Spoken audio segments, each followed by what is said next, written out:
Praise the Lord. Hi friends, అందరు ఎలా ఉన్నారు? బాగున్నారా? అందరూ బాగున్నారు అనుకుంటున్నాను. మరి ఈరోజు దేవుని వాగ్దానంతో నేను మీ ముందుకు వచ్చాను. ఈరోజు దేవుని వాగ్దానము విలాప వాక్యాలు 3వ అధ్యాయము 25వ వచనము. తన్ను ఆశ్రయించు వారి ఎడల యెహోవా దయాళుడు.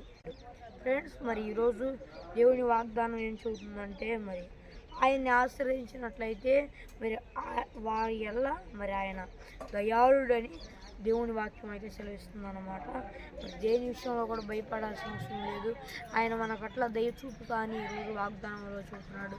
మనకి ఎన్ని కష్టాలున్నా, ఎన్ని బాధలున్నా దేవుణ్ణి, పరలోకపు దేవుణ్ణి అయినా దేవుణ్ణి ఆశ్రయించినట్లయితే ఆయన మన వైపు దయ చూపించి కార్యం జరిగించగలిగిన దేవుడు అని చెప్పడానికి సంతోషిస్తున్నాను.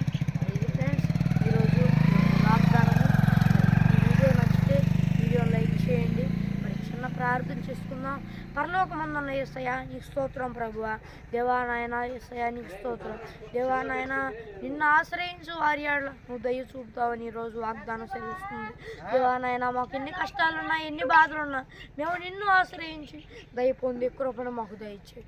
ఏ ఇబ్బంది లేకుండా సహాయించి దేవా నాయన ఈ వాగ్దానం చూస్తున్న వారి పాడి పంటలన్నిటిని ఆశీర్వదించు. దేవా నాయన ఈ వాగ్దానం చూస్తున్న వారిలో ఎవరైనా నిన్ను నమ్ముకోకపోతే నిన్ను నమ్ముకున్నట్లు నీ కృప చూపించు. నీవే అన్ని విషయాల్లో సహాయం చేస్తావని నమ్ముచు యేసుక్రీస్తు నామములో అడిగి వేడుకొంచున్నాము మా ప్రియ పరలోకపు మా పరమ తండ్రి. ఆమేన్. ఇది ఫ్రెండ్స్, మరి ఈరోజు దేవుని వాగ్దానము. మరి ఈ వీడియో నచ్చితే ఈ వీడియో లైక్ చేయండి, ఈ వీడియోని షేర్ చేయండి.